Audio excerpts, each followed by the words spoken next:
Get rid of your credit card debt, get a lower monthly payment, and skip your next 2 house payments at SaveWithConrad.com. NMLS number 65084, equal housing lender. You don't need perfect credit or money out of your pocket to save thousands with SaveWithConrad.com. Find out how much money you can save right now at SaveWithConrad.com.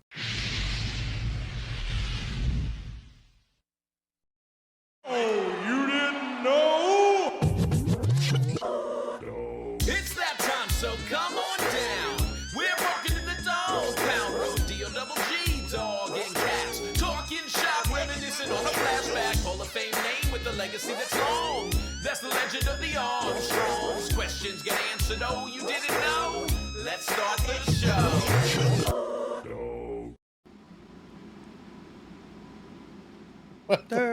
Thursday.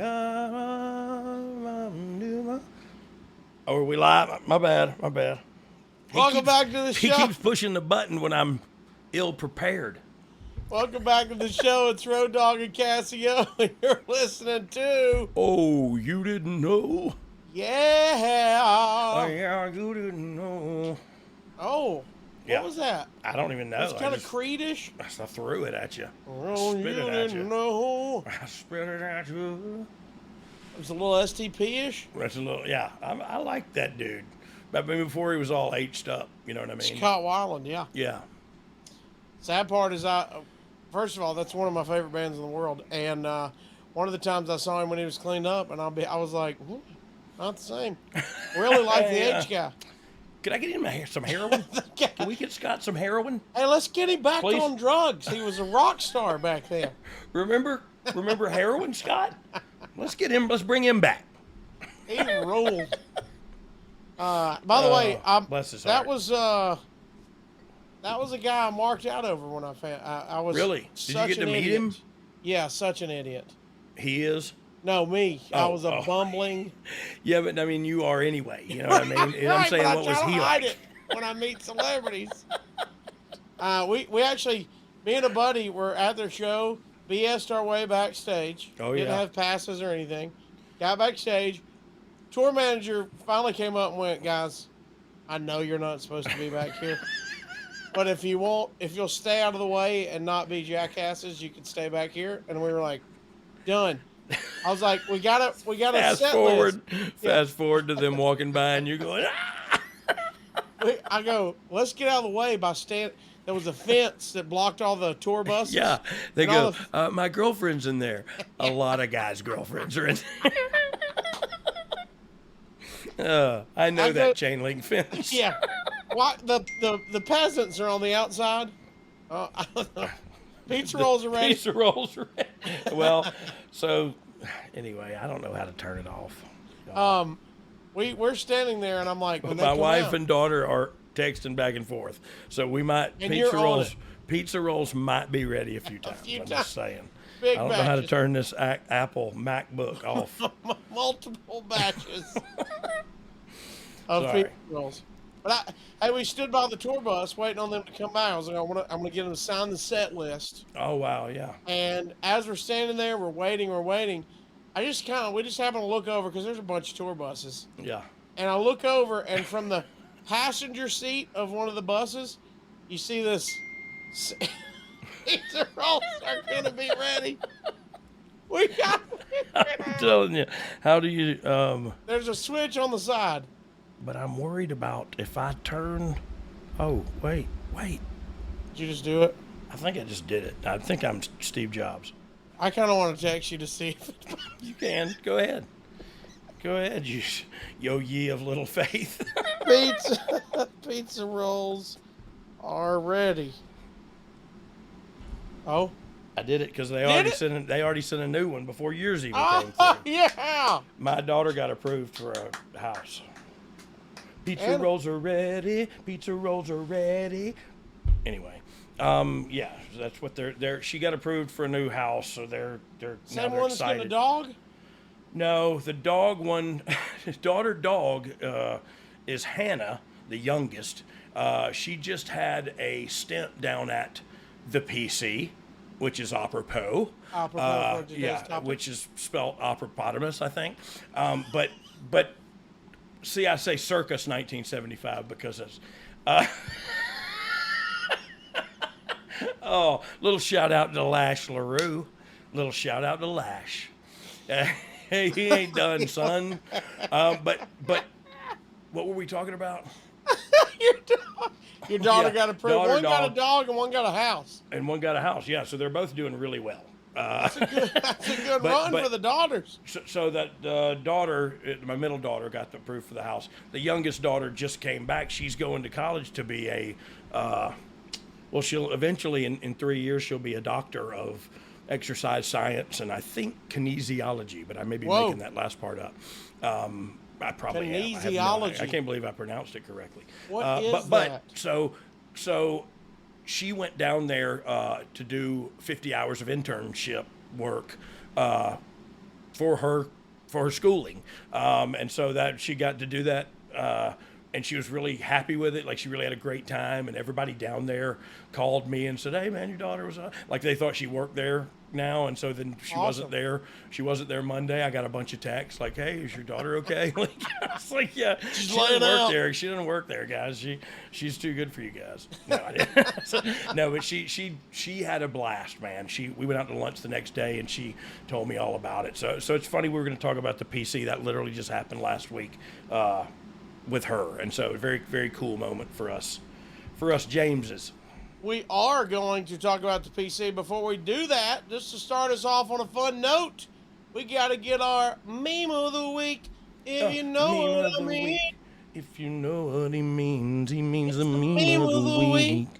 The meme of the oh, ultimate, the ultimate warrior. Warrior. If you're not watching, you're doing yourself Yeah, an you're doing injustice. yourself a But great watch favor us on here. YouTube. Ultimate Warrior is worried about everything. Man, bless his heart. The Ultimate Warrior. That's me. That's Are you me, the ultimate- man. I worry. Future tripping. Future tripping, dog. I can't. I literally could. Last night, I'm waking up. My wife's down, so I'm. I put my wife down. I had her put down.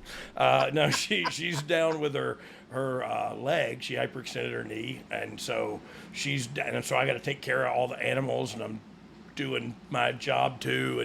And I forgot where I was going with the story, but Future anyway, tripping. good worrying. stuff, man. Oh yeah, I was worried last night. Like, okay, I got to get up. I got to do this and feed these dogs before the garbage cans go down. And I got to do, you know what I mean? I'm going through all these things, and God, I just want to sit in my chair and watch some murder shows. You know, where can I get paid to do that? Hey, have you watched the? I like wives with knives.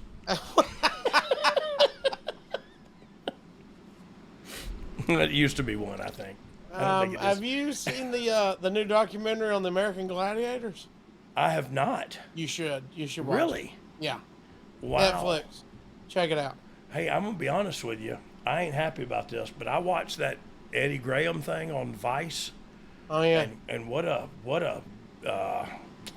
just a real downer, just a real negative, man. Bless her heart. The daughter was just left with her daughter, and I mean, man, just what a tale of sorrow. You know? Dark Side of the Ring. You watch one of their episodes, and you're not coming out of there happy. Yeah, it is very.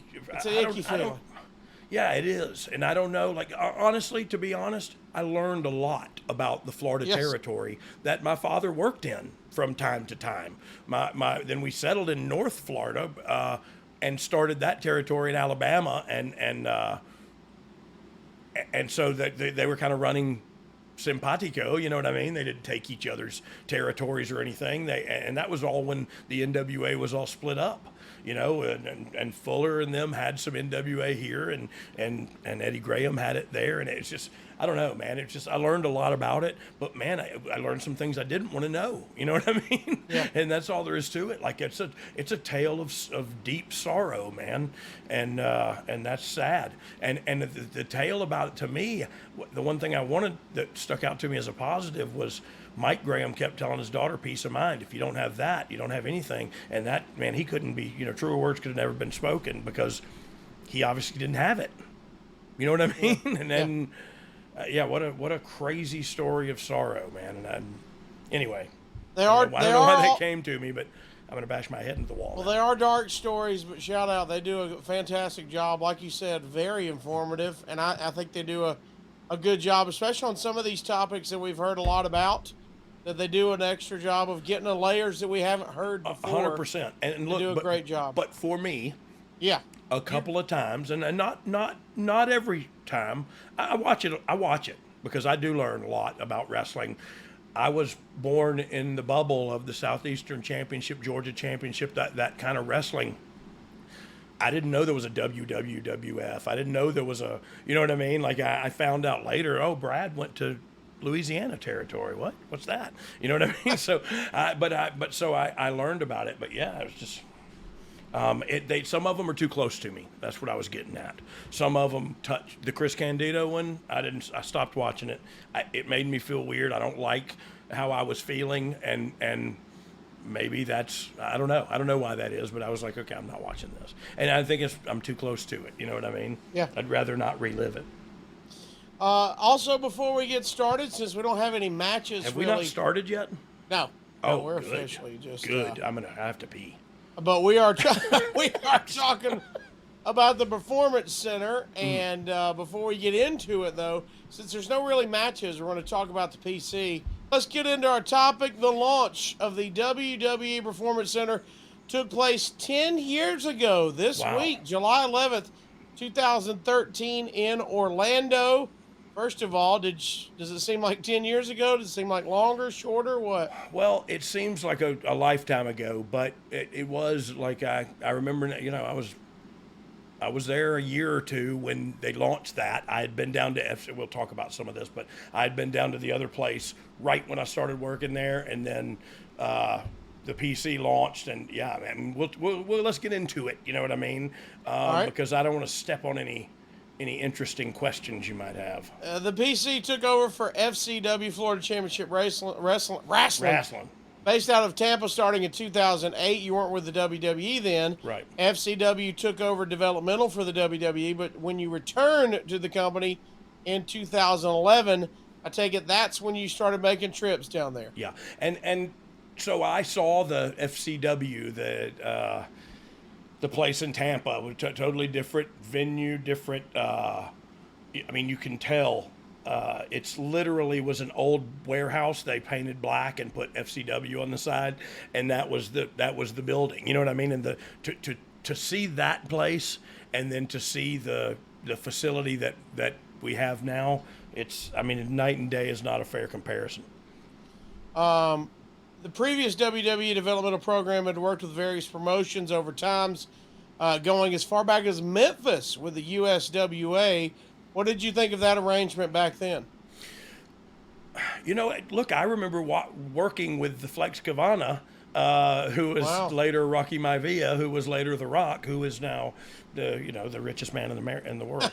And so literally I was just in Memphis because I had just quit up there. So he was coming up through the system, and that's what he was doing for Lawler. And I'll never forget, we went to make a trip, and he was driving his Isuzu Rodeo.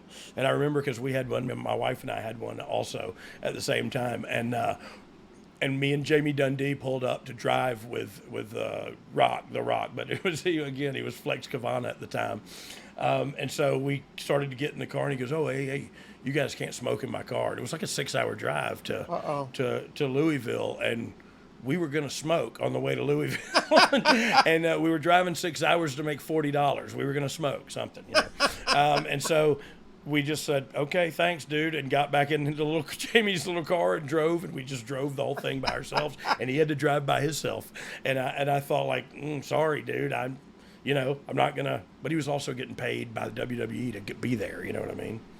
ECW was oftentimes used as developmental at the end of the 90s, into the 2000s as well. Yep. And we'd see people like Al Snow and Justin Credible get redeveloped into different characters. What did you think of Paul Heyman back in ECW creatively?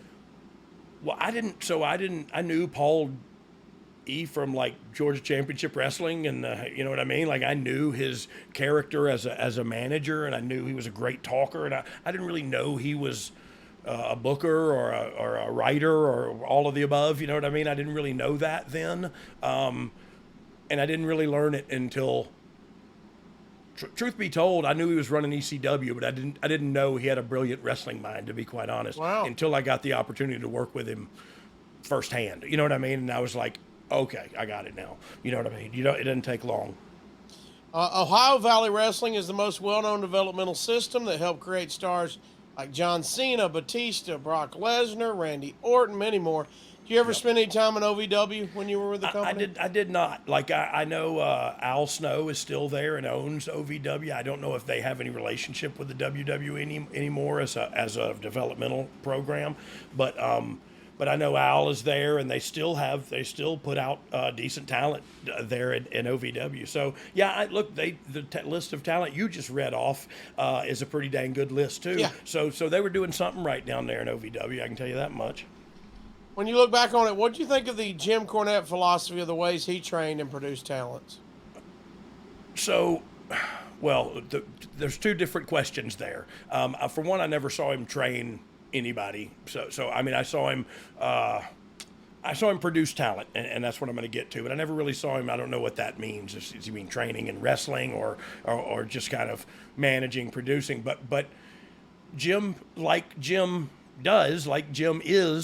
was Jim, and so Jim would cuss you. Jim would, would yell at you and get you to like, God damn, what are you doing? I need you to do, and he'd go off on you, and that's Jim. You know what I mean? You hear it if you listen to his podcast, if you've ever had a conversation with him. You know what I mean? That's how it goes down. So I also think there's a huge audience for people who think just like Jim Cornette does for professional wrestling. I think there's a huge audience for people who think just like Vince Russo does in professional wrestling. I think there's a huge audience for, you know what I mean? I think there's enough to go around. So I don't think saying, is Jim Cornette's philosophy right?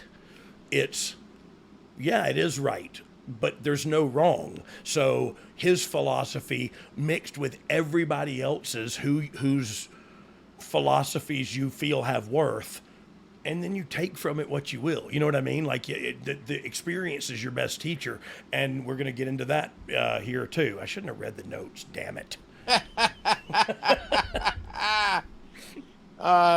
Did you think it was hard for Jim Cornette to have his system and have it be different than, say, the WWE's creative process? Yes.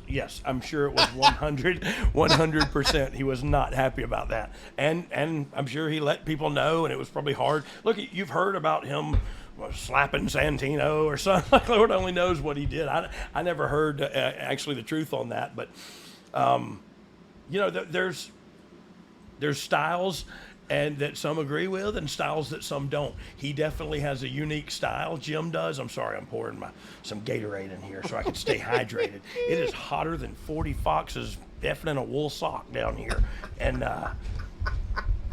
in Florida. Or That's as a I like lot to, of foxes. I know, and how'd they get all in that sock?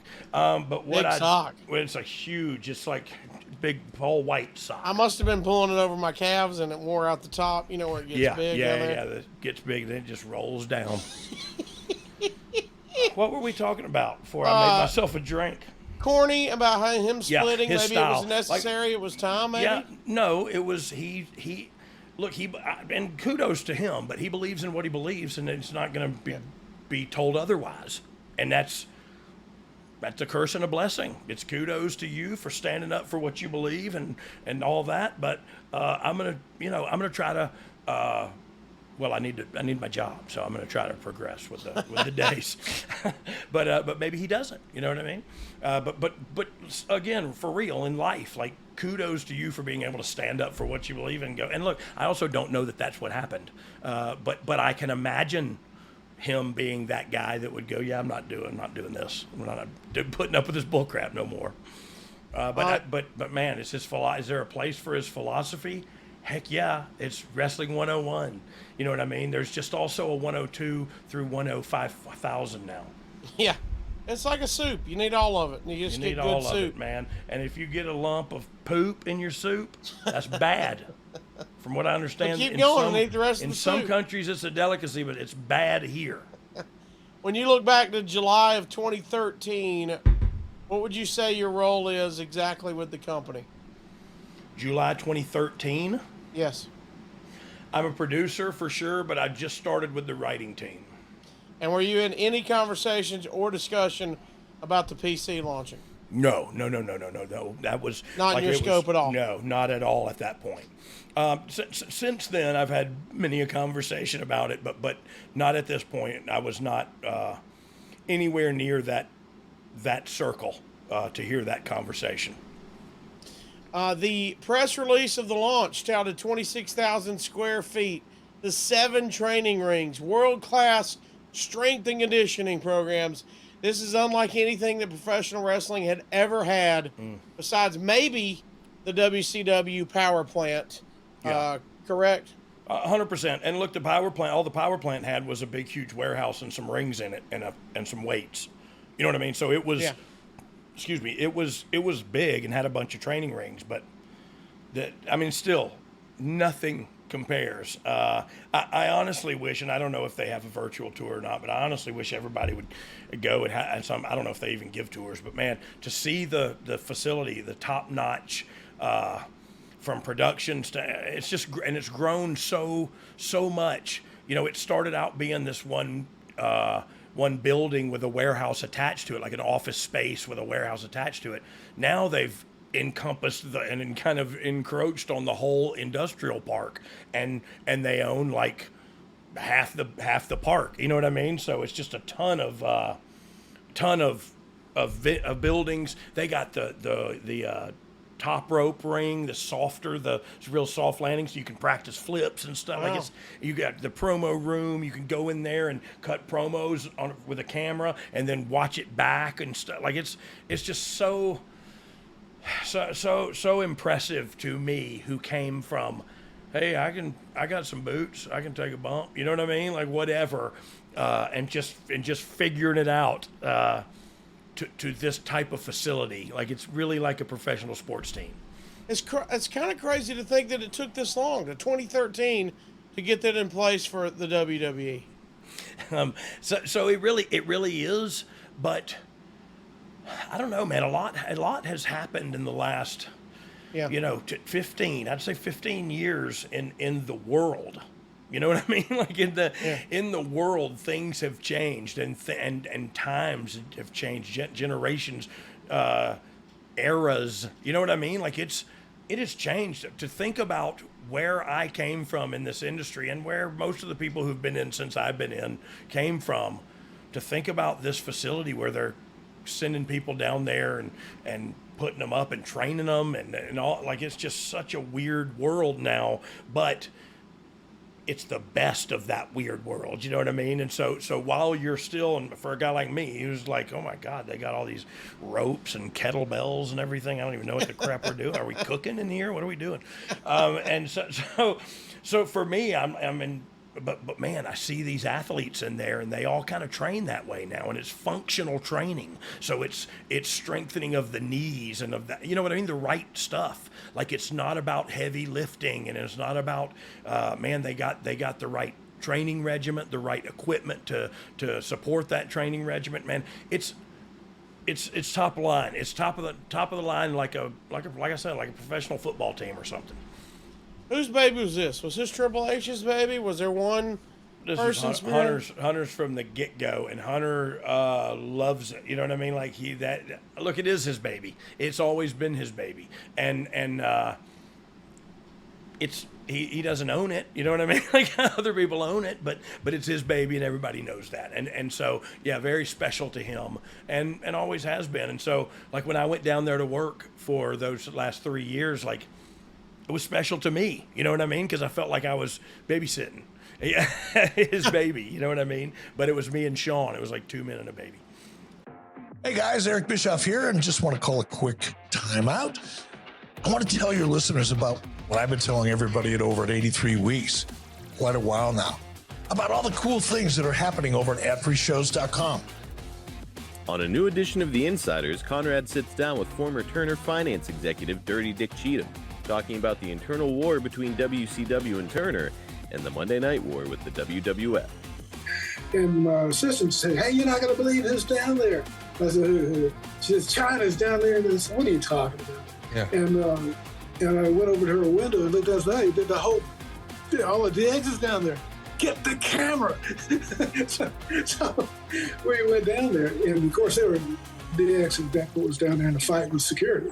On a bonus episode of My World, Double J watches back his tag team championship match against FTR and breaks down the hilarious Briscoe farm skit that preceded it. And they said, "Can y'all be in the background talking?" And the four of us are down there, really just all four of us.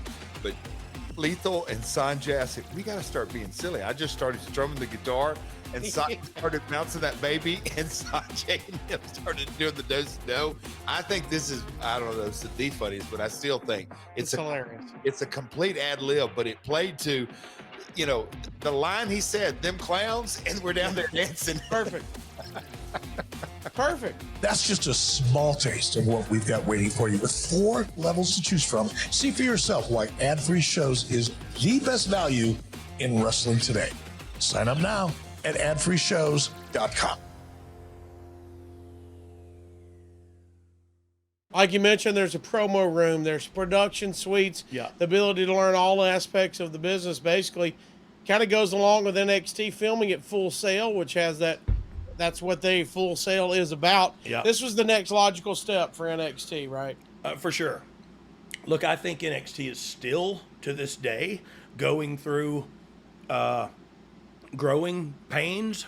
I wouldn't say pains, because I think it's exactly by design, but going through growth spurts, where, man, they were the black and yellow, the hardcore indie, almost like a Progress or a Evolve or whatever on, you know what I mean, with a huge budget. And so there was a core audience for that. It was like a third brand for a minute. Now they're thinking more like, okay, we should probably get back to being developmental. And now I think they went really hard back on that. Now I think they're trying to find a balance, which is just, went too far this way, went too far this way. How can we make the best of both worlds here? Still developing young talent, and also have a third brand that sells merchandise, that sells television rights, that's you know what I mean. So it's still developing itself into exactly what it needs to be. Now, as far as the facility goes, which is kind of where we've been talking about,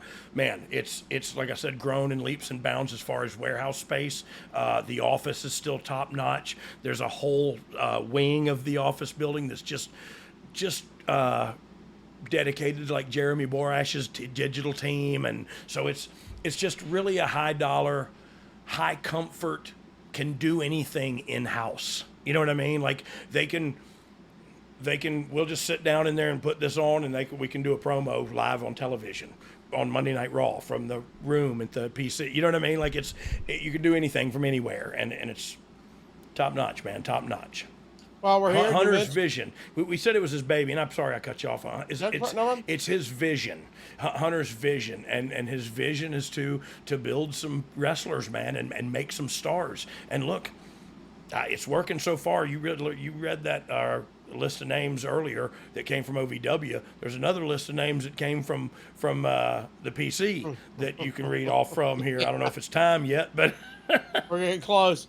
By the way, while we're here, you mentioned him. A shout out and kudos to the very talented Jeremy Borash and his team. Yes, man, they do incredible stuff. Incredible work, and I won't fail to mention Jimmy. Incredible. Jimmy Wong Long. I love him to death, man. The guy, love him to death. Him and Jeremy together are the dynamic duo, and I love them both dearly. I miss them too, because look, I got to work with them a lot when I was down there. We got to work together a lot. I don't see them anymore. Love you guys. Wherever you're at, we love you. We're going to Cancun. You're not paying for anything. How about this from the Observer? Not talking about one of your matches. Oh, well, talking about the PC. Okay. See what they say here. They say, quote, "We've covered the concept of Triple H and others involved putting together an NFL or major college football type of training facility for talent. It has been a concept of Triple H ever since he took over the talent relations side. Under Vince McMahon, talent had never been anywhere near a major priority. It was Jim Ross and Jim Cornette who more than a decade ago put together the concept of WWE working with OVW and starting the developmental system. It was a relationship that brought the company the stars that have carried them for years, such as John Cena, Randy Orton, Batista, and Brock Lesnar. While I wouldn't credit OVW for CM Punk, the fact that he was also there for a long period of time, and it's where he and Paul Heyman started their relationship. But the amount of money earmarked for the division was always very low. Yep. Dog, you could tell it's a major point for Triple H to help in the growth of the company. Like you said, he had that vision. Yeah. What do you think now was the biggest part of this process for the WWE? You know, it's a whole nother, like it's a big undertaking to think about. I mean, because now you're going to buy property somewhere and now we got to, and you know, thank goodness they ended up doing it in Florida, because we'd have never survived in any other state during the pandemic. But man, so much went into this, and so much probably continues to go into this. Now you got to think about, we're hiring and going to put on payroll probably 100. That's what we're going to talk about here. You could house about 100 guys, 125 wow. at one point, down to about 85 at one point. But 100 is about a good number, I think. And you don't house them there, of course. They will get their own apartments and such. But pay them, have to have medical there, have to have, you know what I mean? So it's a whole nother industry, really, within itself. It's a whole nother wrestling company, but because they also, and of course I jumped ahead in the notes, but they have live events too, and so it's a whole nother undertaking. But again, it's a part of his vision, man, and it's just a piece of it. You know, way back in the day, we were talking about he wanted like the WWE Network to be one-stop shop for everything wrestling, and I mean everything wrestling. But now, again, like I said, so much has changed. The industry has changed. The media has changed. The medium that we're gonna, you know what I mean? Like now everything's streaming now, and so it's, I don't know, man. Everything's going so fast and growing. But one thing about this company is they've always had the cojones to bet on themselves. You know what I mean? And that's a Vince trait that Hunter has picked up. You know what I mean? It's he believes in himself, and others do too. You know what I mean? And we've seen it in the product in the past 6 months anyway. Growth is good. Sometimes it hurts, but it's all good. Besides Hunter, who are the major contributors for this figuring out process? Do you remember? I do not remember, and I think, you know, Hunter is he's outside the box smart, like outside of wrestling smart. Like he has a Bill Hunter with the big brain, but he always he retains stuff. You know what I mean? That's I guess I didn't get that one, but he retains all this information, and so I think he probably worked with people in that expertise, in that wheelhouse of, okay, we got to buy some property. Who do I need to talk to? You know, and everything's in house, legal, trademarking. You know what I mean? Like everything's in house. So hey, I got to set up some meetings and get this thing going, and then you talk about, okay, we got to acquire this property, and we're going to do this to it, and it's going to be this many millions of dollars in Orlando. And so I don't know, man. That the PC has had a great relationship with the state of Florida, with the city of Orlando, and the stuff you talked about earlier with Full Sail. We don't work at Full Sail anymore. Now they just record right there at the PC too, and so you're literally in the gorilla position in the workout room where the kettlebells and ropes are. We spoke about earlier, waiting to go out into the arena to wrestle. Like everything's right there, man, and it's an incredible facility.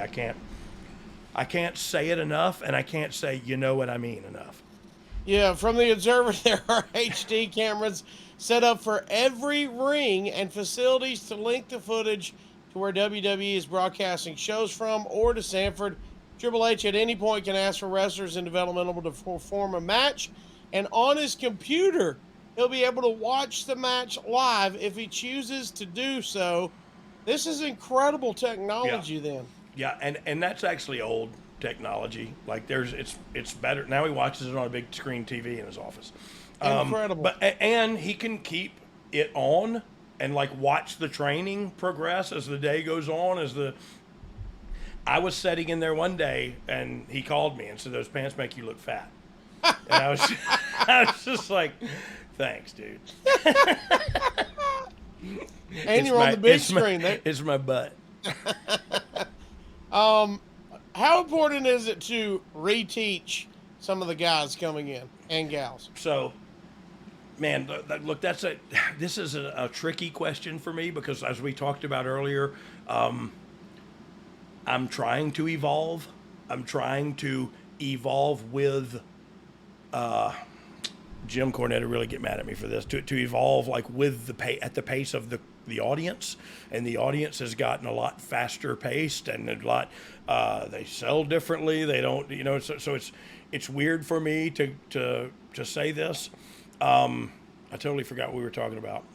Reteaching the bad habits. Scott, sorry. I'm sorry. Yeah. So these guys come in and they do have some bad habits. I was saying I'm trying to evolve and keep up with them. Some of the bad habits are just the way they do stuff now. Like they just, I don't want to go into it because people are really going to nitpick, and it'll be one of those things, and it's not worth it really. It's just one old guy thinking one thing, and some younger guys thinking a different thing, and Jim Cornette thinking even different than me, and you know what I mean? So everybody's got their opinions, but I try to evolve with it and just go. But the bad habits, man, the slapping of the legs, some of the bad habits for me, a pet peeve to me, is the babyface looking at the audience every time they do something. Like, it's just a huge disconnect for me. It's if you can imagine, we were in a gas station and the guy says something to me and I punch him out under tank number 6, boom, and then I look around and look and go like, hey. Everybody see that? I'm going to pick him up. I'm going to do it again. No, that's not how it works. There's a time and a place to look at everybody and fire.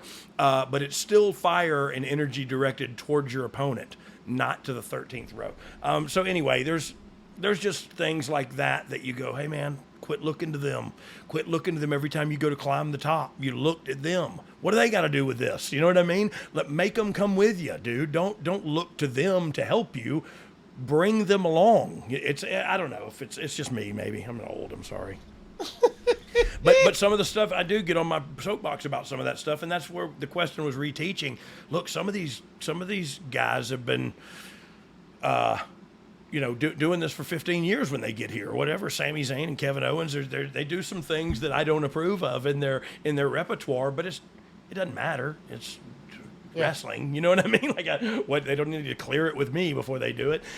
However, like some of the things are, rather than reteach, it's try to, hey man, cut out some of those bad habits and learn the television aspect of our game. So it's more about teaching the guy that's been there and can wrestle. Okay, that's cool. Now I need you to learn how to wrestle on a television show and make it pleasing to look at, you know what I mean? And so that's to the guys that are here and are good. They're good at their craft, and they're very good at TV naturally. Kevin and Sammy are two who I'm talking about.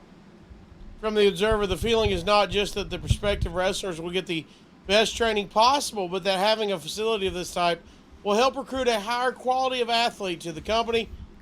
I apologize in advance, but here we go, Mr. R.D. James. Gerald Briscoe, Jim Ross, and Canyon Seaman. Canyon Seaman. Okay. Good job. Oh, I thought I was going to butcher it. Among others, have scouted various sporting events, such as major amateur wrestling national tournaments, strongman competitions, football, and other activities that over the course of wrestling history have produced its biggest stars. Essentially, the program has a few types of people, which are the guys from other sports who usually come in at square one, but are usually better at athletic drills and for the most part in better condition and more physically impressive looking. The women, who as a general rule are models, although they prefer models who have had a college sports background and are genuine athletes, and the independent wrestlers who are far more advanced inside the ring, with the idea of having a full-time strength and conditioning coach and a major advisor can tailor individualized programs for what anyone may need in reshaping their body.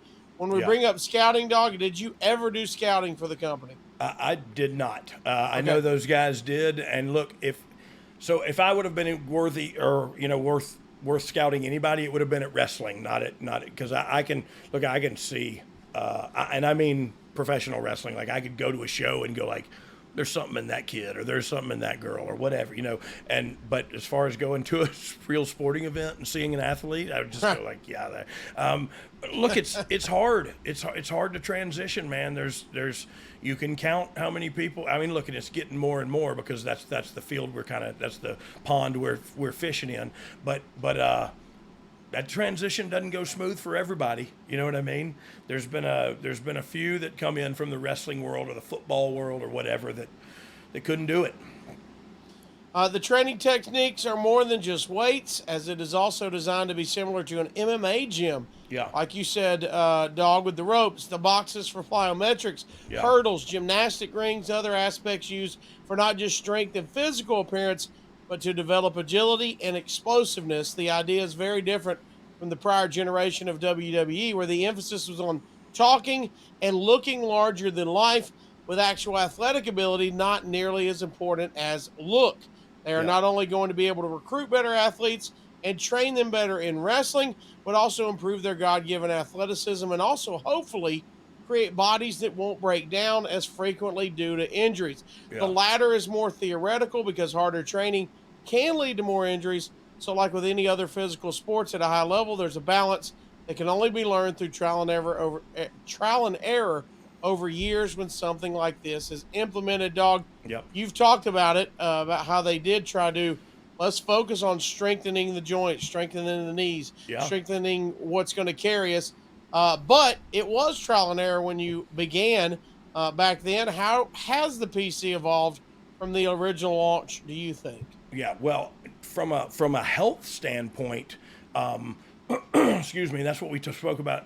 I think it was earlier on here, my daughter going down there. But they have a top-notch health facility with the trainers and the doctors and athletic supporters. Athletic supporters, sorry.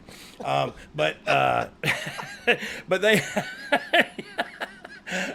they have a great facility down there. So honestly, it's even the facility where they go for the main roster people who are injured. They go there to the PC to rehab, to get in a ring, to try their stuff, to train it properly and and be supervised when they do so. So it's more than just a performance center, man. It's a hub for all things WWE, really. And that's, I imagine one day, hopefully, the headquarters will just be in Orlando and I can just move down there. Dog, want to take a time now to introduce everybody to our next partner, AG1.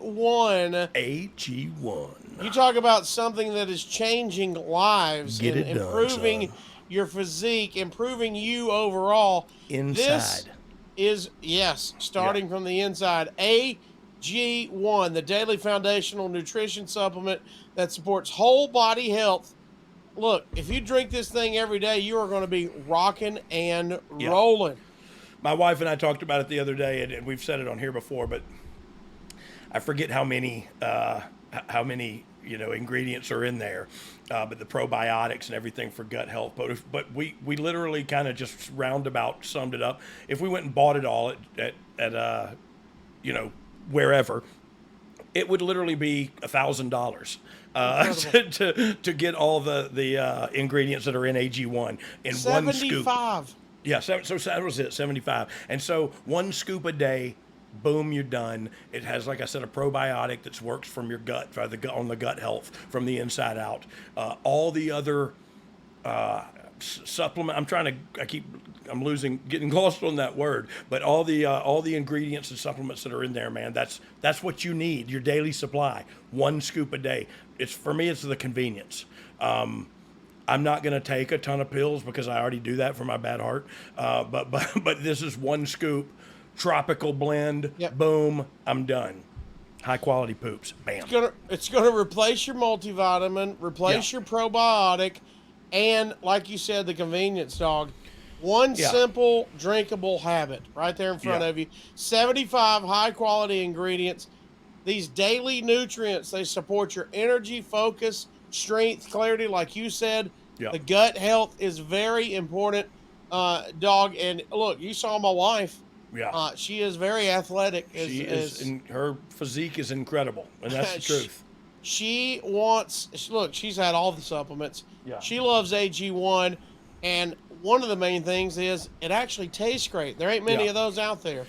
That's so the truth. AG1, she drinks it every morning when she gets up, gets her ready to go. Like she's doing something good for her body right out of the gate, getting that mind going, getting her in the mindset she needs every day.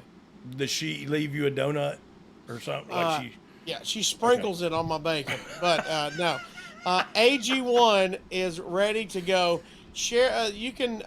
They're raising the standard for quality in the supplement category.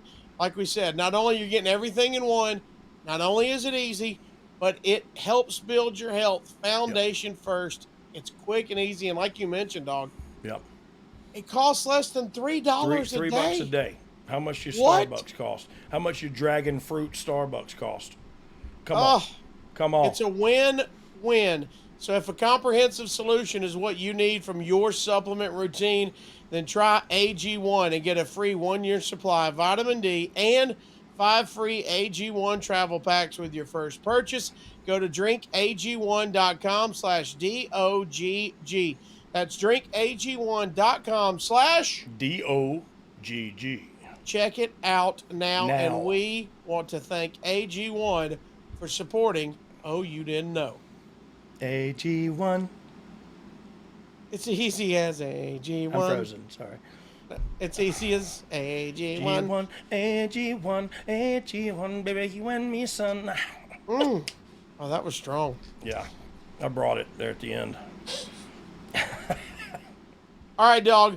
While the Observer said, while there is no number, the feeling is the company with a facility can have around 100 developmental performers on deals. You mentioned it earlier. Yeah. At some times they've had upwards of 125 there. Yeah. And now, look, truth be told, they could accommodate more than that now because they literally have twice the floor space that they used to have.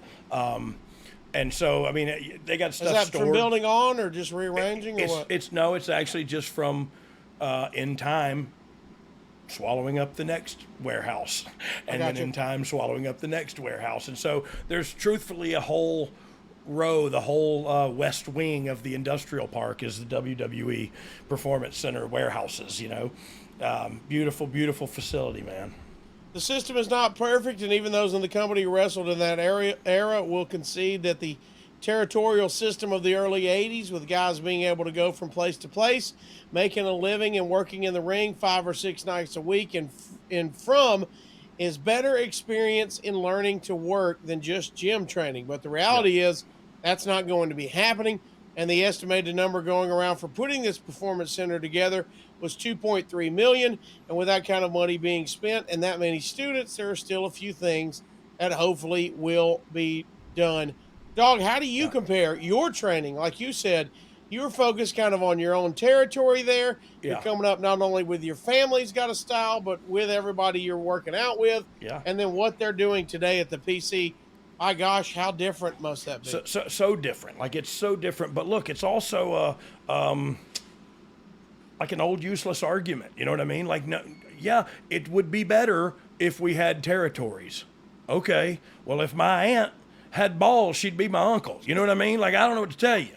And so I'm just saying it doesn't matter what we did back then or what happened now.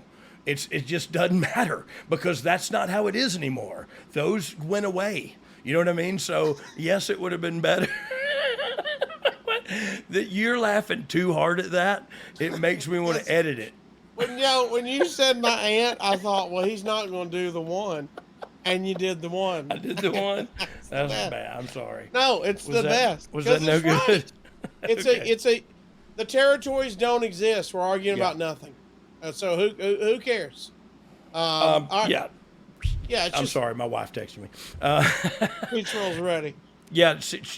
It's not like that anymore. So what can we do that is the best for what is going to happen right now? And I think that's what we've what we've done over the past decade, and then I think we've evolved. Like what I'm hearing here from the Observer is reports from this time 10 years ago, whenever it was, like that it opened. This was all a very common mindset, but I feel like in the past decade we've moved past all those things, and we're like, now it's like up and running, and this is how it works. And even there, they are getting to do like even when we were there and they weren't running live events, they had live events every day with all the students in there, and they'd have some of the new guys or some older guys do matches and stuff. And so they're getting in-ring experience.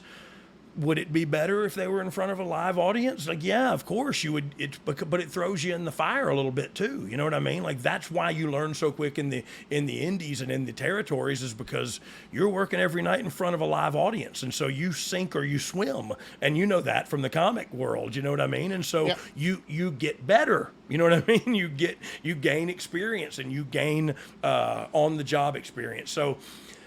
So yet, while that's better, that's non-existent. And so, you know what I mean? Like the way we're doing it now is the right way to do it. And they've even started back doing coconut tours just right around middle, southern, center Tennessee, you know, central Tennessee. Florida. They do all these little live events. My daughter, like I said earlier, was shadowing the trainers, and so she went to 2 live events this past weekend and talked to me about those. And the live events do well, and they sell cheap tickets, and it's good.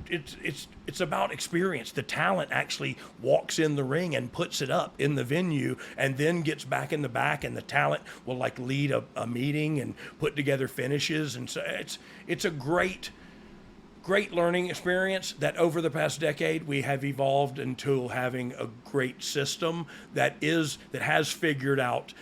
Or it's an individual thing with the injuries and with the workout, and is it too much and all that. That's an individual thing, man. Some people are tough as nails and some people ain't. You know what I mean? And I'm one of those that ain't. But you know what I mean? Like some people, you're never going to have a knee injury, knock on wood, and some people are going to have 7 knee surgeries in their career. You know what I mean? So injuries are going to happen. I think we've figured out a really good system as of right now, and in 10 years, I'll say we have evolved then too. You know what I mean? I know it was true at one point. I'm not sure now. I would assume it is, but you can correct me if I'm wrong. Are there still female coaches for the female performers? So there is female coaches and a female head coach as well, but everybody trains everybody, kind of. Okay. A lot of the women do work with women, but you'll see the women going with Fit Finlay.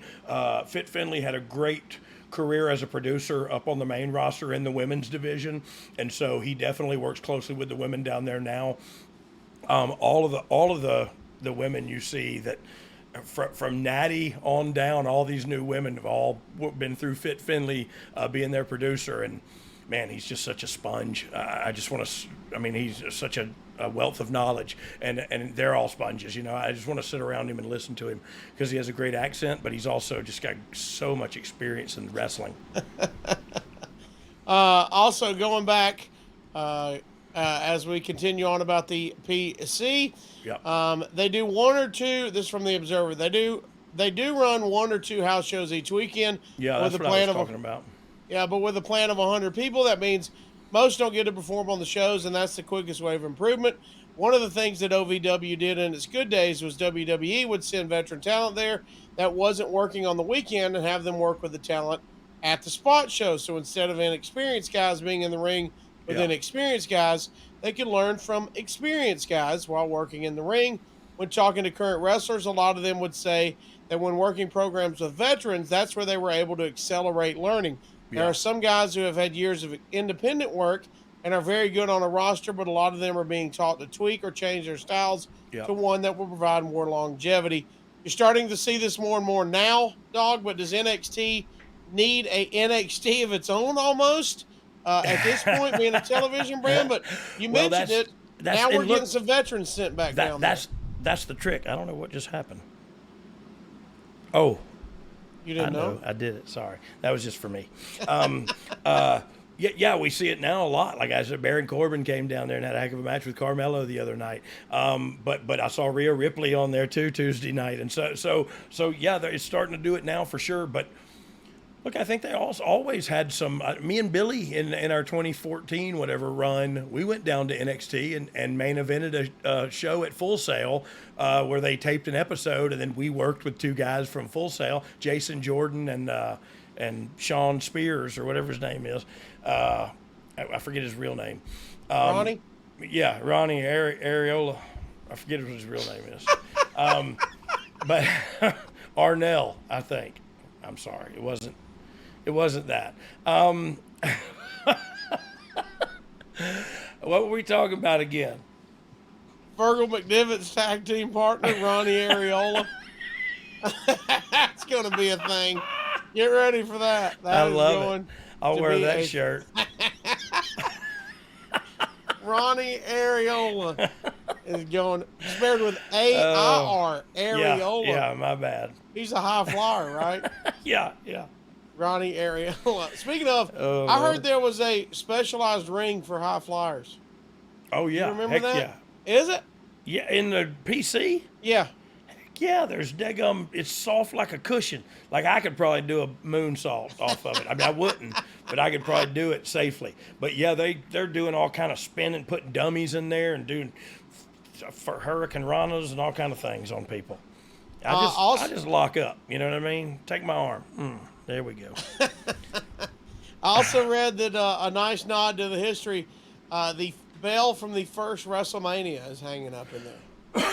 I don't doubt that a bit. That's what I was going to say a little while ago in one of those warehouses. Like the big fist from the original SmackDown set was in there, and they have several things like the would they have a big Statue of Liberty thing, and it's down there. So yeah, all kind of cool things when you walk through there, through their warehouses. Double J, Jeff Jarrett, here to tell you a little bit about the nonstop savings happening over here at SaveWithConrad.com. Are high credit card balances holding you down on the card? If you're looking to give a guitar shot to your credit card debt or give your home the push it deserves with some upgrades and remodeling, you need to go to SaveWithConrad.com. That's right, SaveWithConrad.com. Conrad and his team are routinely helping my world listeners save $500, $600, $700, even $800 a month. Oh, did I mention you get to skip your next two house payments? Take a cue from the last outlaw, because if anybody knows how to get the bag, it's me. Strut on over to SaveWithConrad.com today and see how much money you can save for free. That's right, it's SaveWithConrad.com. NMLS number 65084, equal housing lender. Woo! Do they do anything in the PC catered towards commentating? Yeah. They have, you know, it's so cool. They have an apartment set up across town that you can sit in, especially during the pandemic. We had guys that had COVID. You know what I mean? You can't come to TV today, so they would go to this COVID apartment, and they could go in different bedrooms and still do voiceovers and watch the show live and do live VOs from this apartment across town. Because we couldn't have the commentators in there, you know what I mean, or whatever. So yeah, they have everything for everybody. Alicia Taylor, the announcer at NXT, she's kind of in charge of all the ring announcers and the commentators and the announcers, and so she's down there, and so like again, it's kind of a hub, especially for the commentators and interviewers and that such. Let's talk about some of these names. We don't have to hit all of them, but the first batch at the Performance Center. Yep. Reading this list, by the way, I'd say PC turned out pretty good for him. Braun Strowman, Alexa Bliss, Dana Brooke, Lana, Chad Gable, Scott Dawson and Dax Harwood, Mojo, our friend here of the show, Enzo, Angelo Dawkins, Bull Dempsey, Carmella, Buddy Murphy, Eva Marie, Bailey, and Baron Corbin. Talk about a list, brother. I mean that, you know, anybody who's anybody, and even I stopped listening after you said Baron Corbin. He was last. No, but I didn't know if I didn't hear Kevin and Sammy. Like, were they on that list? I'm not sure if they were on the absolute first batch, but yeah. Oh, okay. You know, Eva Marie, Bailey, Ronnie Areola, and Baron Corbin. All of them were there. From the All Virgil of them were there and McDevitt. just bare-chested to boot. Oh, God. Let's But give you a name. honestly, great people have come out of there.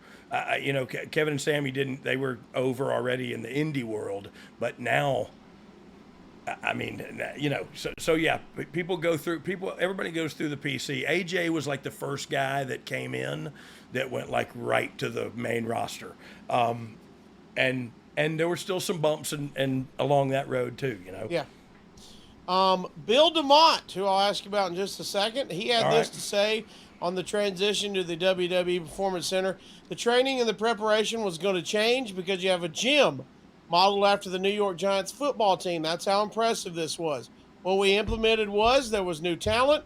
There's talent that had been there, and there's talent that we needed to be TV ready. TV ready meaning not just for NXT tapings at Full Sail, but to go up to the main roster because it was a developmental system. DeMott noted that the move to the Performance Center with twice as many rings as well as time allotted for more promo classes and tape study classes allowed everyone to get more personal attention from the coaches than they had in FCW. Let's bring him up while we're here. How important was Bill DeMott to this process? Look, I think Bill DeMott's a polarizing figure in wrestling fandom. I don't think he's that polarizing in the wrestling world. He actually played a very pivotal role in all of this, the opening, the setup, all of that kind of stuff with Hunter. You know what I mean? Like them going through it. He played a serious role. And now look, I think down the line, people got hot at what things he did or whatever, but I don't know, man. It was a different time, and times were a-changing, and he did what he did, and I don't know what he did exactly, to tell you the truth, but I think he was rough. He was a rough dude. You know what I mean? That's who Bill is. He's a big, rough dude. Yeah. And so he played that way, and he coached that way. And, you know, truth be told, I hated some of my best coaches, too. So I don't know. Sure. I like Bill DeMott. I'm a friend of Bill DeMott. So he's a good guy. And so that's where I come from in speaking about that. Have I done things in the past, back in where those times are changing, but you don't get the memo really, and you go like, oh, wait, we're not doing that anymore. Like I was just messing with the guy. I didn't mean to.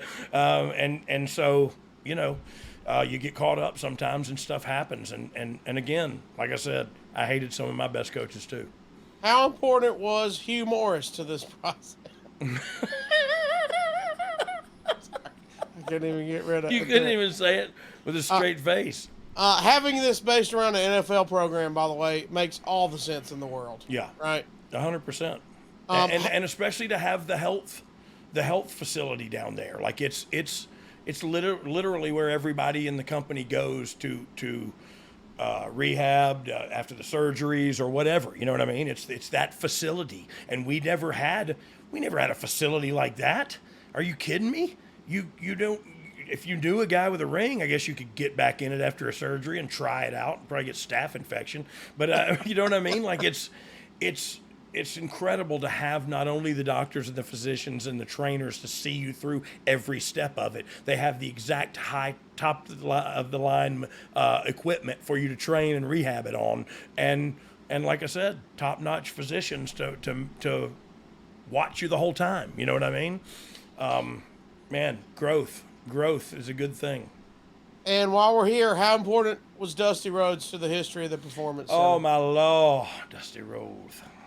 Let me tell you something, baby. When the American Dream came down there, and he told me something like, he said, Road Dogg, Doggy Dog. And I said, what you want, Dream? And he said, why didn't you catch my son when he moonsaulted off that cage? I'm just kidding. He didn't say that. Well, he did say that to me. But he was a huge part of it. I mean, think about, and look, people talk about Ryan Katz all the time, and he's another licorice kind of guy. You love him or you hate him, and I got that from you, by the way. But Katz was the first person Dusty hired. Wow. and Katz sat under that learning tree for all of FCW, and then into the Performance Center, and and beyond. And so yeah, Dusty played a huge role. Dusty was the character guy, you know what I mean? And I kind of got that job the last couple of years ago, and I would tell people, like, I got the Dusty Rhodes spot, and I was really pleased and proud of that spot. But how do you know what I mean? Like, oh, you did? Yeah, well, bless you. Yeah, they just gave it to you because they felt sorry. Well, they're for going you. downhill. Yeah, that's not the Dusty Rhodes spot anymore.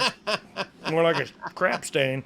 But anyway, but yeah, so he was a creative force behind that, and guys and girls wanted to impress him, man. He was like a father figure down there. He really was. And if you could weave through his accent and his jokes and his all that, there was a ton of wealth in there, dude. Like what a wealth of knowledge this guy has.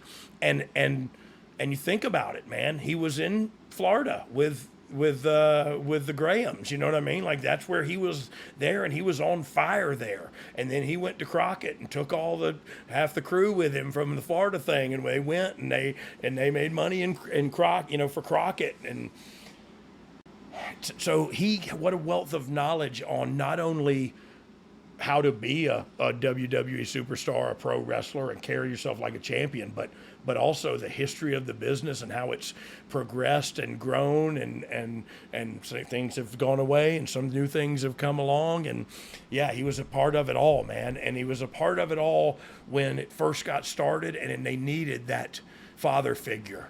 And Dusty Rhodes was it, man. Dusty Rhodes, the American Dream, was my coach when I became a wrestler. Like, holy crap, what?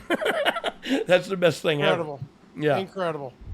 Dog, before we get to fan questions, we got some fun ones, too, about this topic. Let's get to our 5-star review of the week. You gotta be kidding me, bro. Well, we can get 5 stars in one review or 5 of your matches. Either way, we're going to go with one review. I'd rather do the one review. My matches are long and boring. This is from Moves Like Jaggers. How about that? I was told by another mountain critter this was Fergal McDivitt's podcast.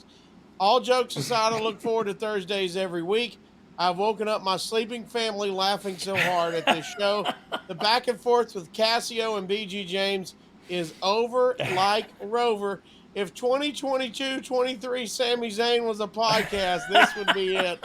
I acknowledge the American whales. Keep up the great work, you guys. Travis, I tell you what, Moves Like Jagger. Thank you, sir. Man, that's awesome, dude. That Thank you for doing does the heart good right there, because I'm not doing this for dollar figures. I don't know if anybody knows that or not. But there's only one ass in Casio. I do it. The doo-doo. I do it for things like that 5-star review. Come on, man. The American whales impress another one. We're the American whales. We're coming to your town. We're gonna gobble down all the American whales. Do you have a piece of buffet? Sorry. By the way, one S in Casio, don't add an extra ass. I've already got a big enough one as it is. Oh. Don't throw one in the middle. And I heard of you my had a crack in it. Large. Yeah. So large. All right, dog, let's get to some fan questions. Dayton J. Dayton, I know his Dayton friends call J. him Danks. Danks. I know Danks, dog. Danks Dayton. I call him Day. He says that Brian R.D. James. Hashtag Ask Dog. Do you think that the opening of the Performance Center gave all those slogging their guts out on the circuits or trying to live a dream, that glimmer of hope that we all need? Love you, matey. I love you too, Day. Day has some beautiful children. You could follow him at .com. But no, he does have beautiful children. He's a good cat. He and I chat a lot. Thanks. Yeah, it did give hope. Now look, you still gotta get the vote. You know what I mean? You still gotta get the call. But like you read earlier, man, they got people out scouting. Like, yeah, some wrestlers are gonna make it too, but I'm scouting a guy that's 6'9" to 325 pounds. Used to play for the, you know what I mean, the Baltimore Safest Quays, and and so, I don't know, man. We're bringing in all kinds, you know. So yeah, I do think it gave them hope. But like I said, you still got to get the vote. Mad Dad 316. Yes. Dog, who was the biggest miss from the Performance Center? Basically, somebody who never got called up that should have, or went on to do big things somewhere else. I'm gonna. Oh man, I don't know. You want to pass? No, yeah, I do want to pass, but I want somebody to give me some, because obviously there's a couple of people that Okay. that didn't make it and go to AEW and did make it or something, and maybe Dom can throw a couple of examples. Well, it's my hard to way. think on the spot, so let's do this. If you Yeah. are watching this on our YouTube, or if you're listening, go to our YouTube Yeah. and comment below and let us know who do you remember going through the Performance Center and maybe being a miss from WWE. Tay Mello, says Dom. Who's Tay Mello? You got, they call it Tay Mello. Is that Tay Conti? Dom? Oh, yes. Tay Conti, the female wrestler. She's in AEW now. Oh, wait, Dom. I said people that that WWE didn't use, and then they went and got over somewhere else. I'm talking about people that got over somewhere else. Dom, I don't know what we're talking about. You said some. There's a toy Milo, I think he's talking about. Let's go. Let's go. Comment in the YouTube comments. Let us know who do you Like, remember surely going there's to a- PC? Yeah, that's what I mean. Who, Ty Conte, for real. Like, yes, she did go, and now she is a bigger star than she was there for sure.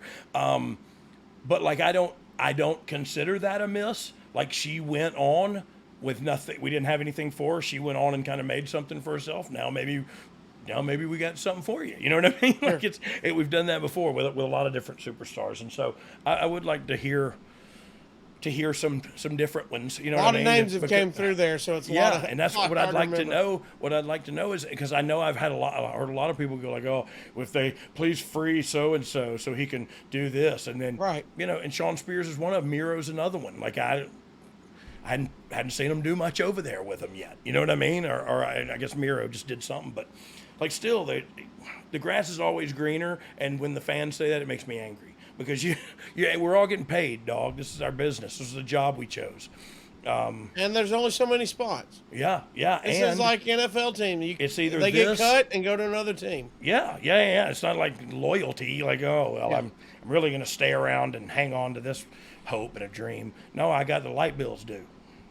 Lane Frost 73 says, I "Dog, love what do you, Lane Frost, by the way. do you just really because- know Lane Frost? Isn't Lane Frost, wasn't he a bull rider or something? Is that really? I don't know if I don't that's know. really him. Look up Lane Frost. Lane Frost. Maybe I just made it up. But he says, why do you, Dom will look that up. What do you think is the most helpful aspect of the PC, and who is someone that stands out to you as a person who has grown the most from day one? Thank you and God bless. Oh, man. So Lane Frost is a bull rider. I Is knew that it. Lane Frost? No, but it's the one I was Oh. thinking of is that one.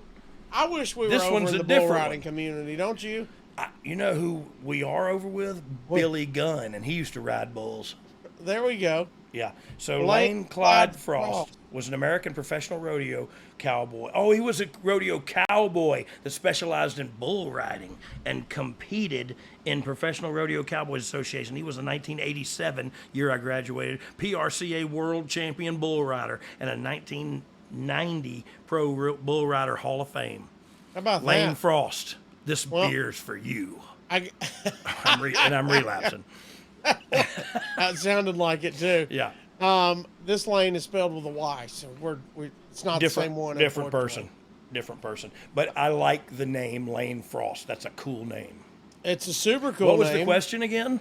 Who'd you see that grew leaps and Oh, bounds when they got to the yeah. PC? By the time they left and when they started. Well, so look, a lot of people, and the one that I think of, like the one that I think of right off the bat is Rhea Ripley.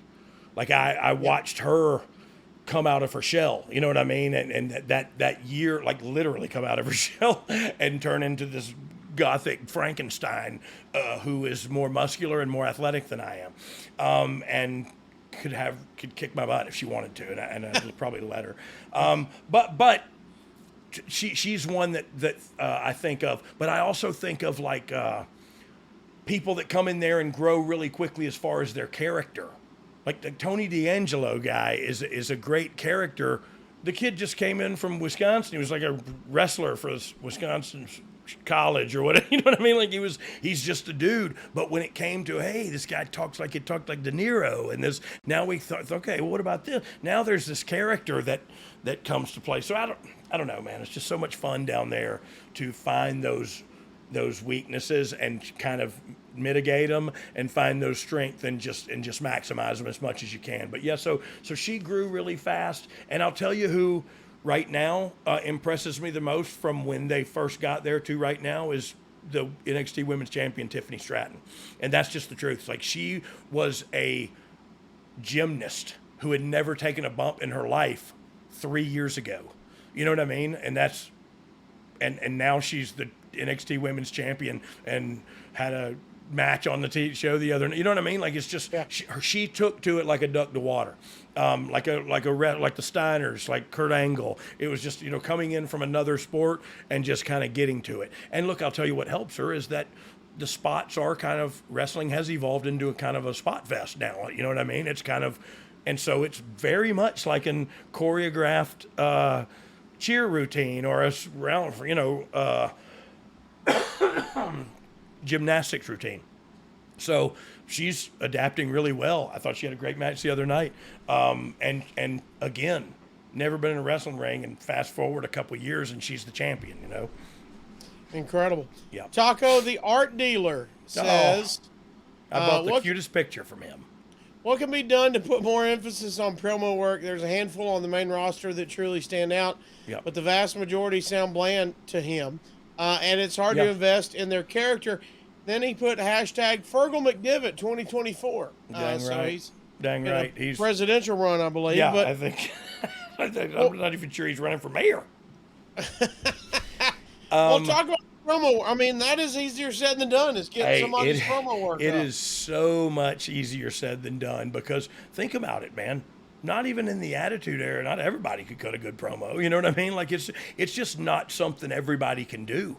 And so you find those that can do it, and again, you maximize those strengths. Okay, well, we're going to give this guy a mic because he's one that can do it.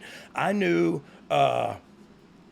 So interesting story, when Solo Sikoa got down there, and he was in promo class, and I said, Solo, just give me a 30-second promo of whatever you think you would, dude. And he hit me with a promo that sounded just like the Usos, some crap that was just gangster and cool and I just thought, like, you're good, thanks, sit down. You know what I mean? Like, I'm not gonna mess with him no more because he's got it and he's good, and now he don't even cut promo. You know what I mean? So it's one of those things. But like, there's some people that you get in there and you go like, like, what? How are we gonna do this? Because you can't talk if you had a mouthful of marbles. You know what I mean? Like you're not good at this part.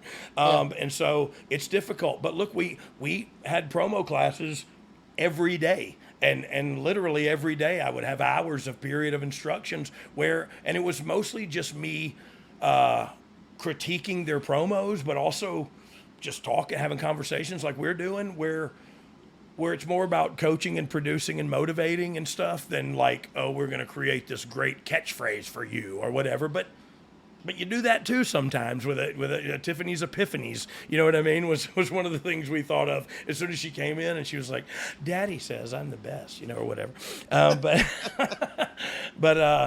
So yeah, man, I forget what the original question was, but it's about promo work. How hard? Yeah, it is. yeah. So it's really difficult to cut a promo. Like it is, and you see, oh, LA Knight can cut a promo. Okay, he's over. I love him already. Like, people didn't know. Like, I dare to say that people sitting in the crowd in Tacoma, Washington, watched Sean Ricker or whatever his name was when he was in Impact. You know what I mean? This guy's new to the scene, but they see quick, oh, he's good with a mic and he's confident. You know what I mean? He carries himself and he's good, and he goes out on, what is that? Like, that's just something crazy, but it's just crazy enough to work. And it's catching on. And people, like, we do it on conference calls. You know what I mean? Like I do it to my friends, and you know what I mean, or at work on a conference call. Yeah. And so it's catching on and it's organic, and so now it's time. Let's see what we're gonna do with it, and he ain't getting no younger, so let's do it quick. We've got a visual tweet we're gonna show from Matthew Podcast Network, WWE Master 2018. What was the most hardest class in the PC with a coach? Is that one or the next one, Dom? I apologize. Well, so the question is the hardest class. You had a video. Is that something in the notes I had to get downloaded? Oh, that's all right. We'll skip it. I'll get it. Edit it out. No. I don't even know if it's any good. Okay. The visual. I was like, what? Hang on. Hang on, I'm going to go to it and see if it's any good. See if it's worth a flip. Open a link. You let me know. Open a link. God damn it. Let this thing go in there. Yeah, it's good. It's good. I'll download it real quick. Okay, good. Oh, I can't. If we can pull this off. Okay, let me see here. All right, I'm going to skip ahead. Skip ahead. I'll mute myself for now. Just comment when you're ready. Okay. All right, Dog. Brad Stanton wants to know, I just watched NXT TakeOver Dallas. You have a lot of older wrestlers in the show. Today, everyone in developmental is very young. Yep. Do you like it both ways? I go both ways, wrestling. if that's what you mean. In wrestling.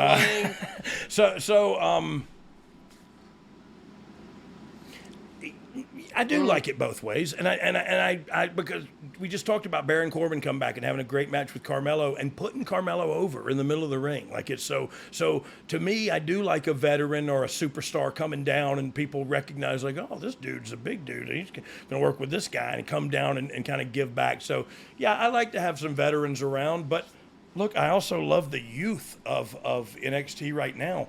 Holy mackerel, the girl that just worked with Tiffany for that title, excuse me, is like 20 years old or 19 or something. You know what I mean? Like, holy mackerel. I don't know. I was in the Marine Corps at that age. I wasn't thinking about being a wrestler.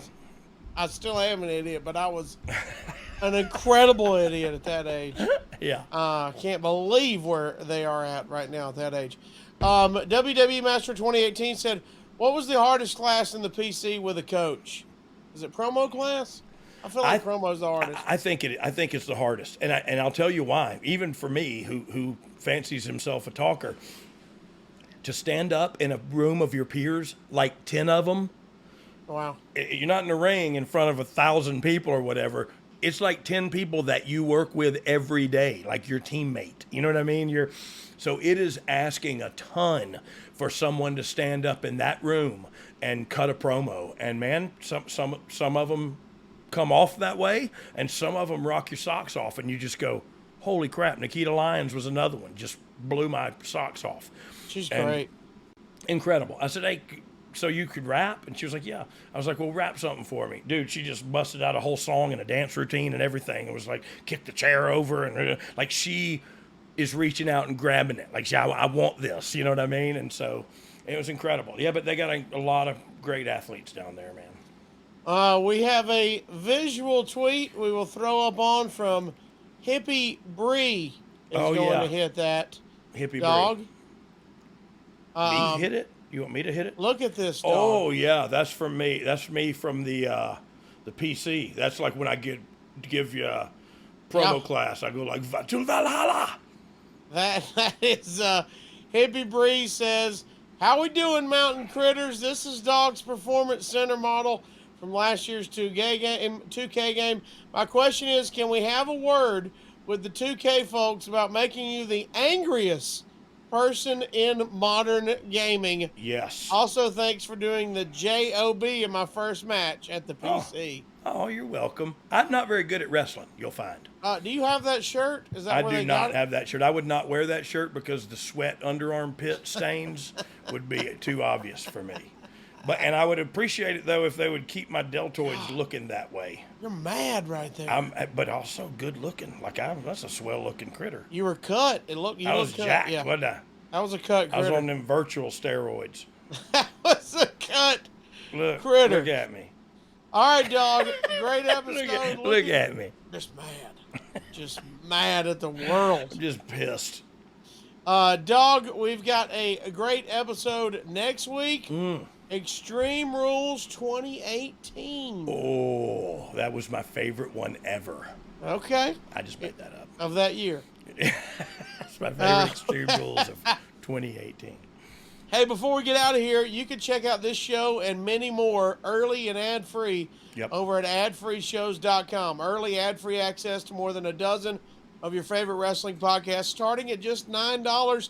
And now you can enjoy the first week with us completely free. Thousands of hours of bonus content, new live recordings of the podcast, premium watch-along events, and live Q&As. Sign up today at adsfreeshows.com. Starts at just $9. You won't believe the amount of content you get for $9. Sorry. By the way, if you're at that $9 tier, consider going up. And Dog, that top tier is the Top Guy tier. That's the Talk Top about Guy how tier, much Dog. fun we had on Top Guy weekend. Yeah, we honestly in Huntsville, Alabama, this past weekend had a really good time. We did a live Ask Dog Anything podcast. Or no, it wasn't a podcast. We just did a live show of Ask Dog Anything. And so the people there that are in this tier that he just spoke about, the top guys, very, very personal, very personable, very close knit. Very warm. It's kind of warm in those rhinos. Was warm? Thank God. Shut the door. It was very warm. It was very warm. Thank God a fan gave me a fan, and so that was that. But yeah, we had a great time, and it really is a one-on-one moment, which I know is it sounds funny me trying to sell that, but it is an opportunity that we're not on the confines of a recording studio or the confines of the FCC or the confines of employers, and so we really get to talk a lot of personal stuff there individually and spend a lot of time with each individual as we did pictures and Lash LaRue drew people, caricatures of people. It was a great time, and I was only there for the last day. So the nights before that, they had a great time as well. So Kevin good stuff, Sullivan man. came through with a conversation with Conrad.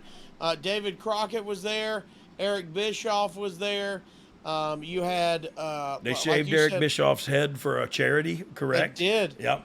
Raised $13,500 for St. Jude's. For St. Jude's, man. That's incredible. How about this? Had a wrestling fantasy camp with Dr. Tom. Yeah, Dr. Tom Holy Pritchard smokes. trained some people and ran them through a course. You know what I mean? Through a regiment. So that's the kind of stuff you get when you're a top guy at Ads Free Shows, and that's just the truth. So incredible stuff. Go over there to adfreeshows.com. Get your free trial if you're not already signed up. If you are, may we suggest consider moving up and getting all the other stuff, premium exclusive watch-alongs there if you are a bigger member as well. Also, if your business targets 25 to 50-year-old men, there's no better place to advertise than right here with us on Oh You Didn't Know. You've heard us do a lot of ads for some of the same companies for years. Yep, Why? there's Because reasons. it works. It works. Our super targeted audience, there's very little waste. Go to advertisewithdog.com now and find out more. Get people to look at your product like Casio looks at me. How cool would it be if Road Dogg was talking about your product or your event coming up or whatever it is? Advertise with cool. us. Advertise with Dogg.com. Yes. Like, subscribe, leave a 5-star rating on all platforms. We might read your 5-star review of the week next episode. Comment. You never know. Right? Comment Comment below. To us. Let us know what you thought about this episode. Yep. Let us know if you know the history of Dick to Go. If you've ever met Ronnie Areola, you can do that. They had a heck of a tag team. They were Tops and Tails, I think they're called. Also, let us know who you remember coming through the Performance Center and ended up leaving and maybe was and a went miss. somewhere Let else. us know, mate, what those names. Too many names to keep track of. I'm just gonna say they're all debatable. Twitter handles at Brian R.D. James, at the Casio Kid, at You Didn't Know Pod on all of social media. Of course, turn on those notifications at youtube.com/DOGG and exclusive content at bagofjohnsons.com. Yeah, a lot of T-shirts and such. Oh, that's Box of Gimmicks. That's what I said. Hey, I had a box of biscuits this morning. I dipped them in syrup. Syrup? Yeah, my wife said, "What are you doing?" I said, "I don't know. I just want to dip." They were just like biscuits she made homemade. And I Oh, just come thought, on. I'm just going. I thought about looking. See, You need a beach towel. look at There's me those right biscuits. there.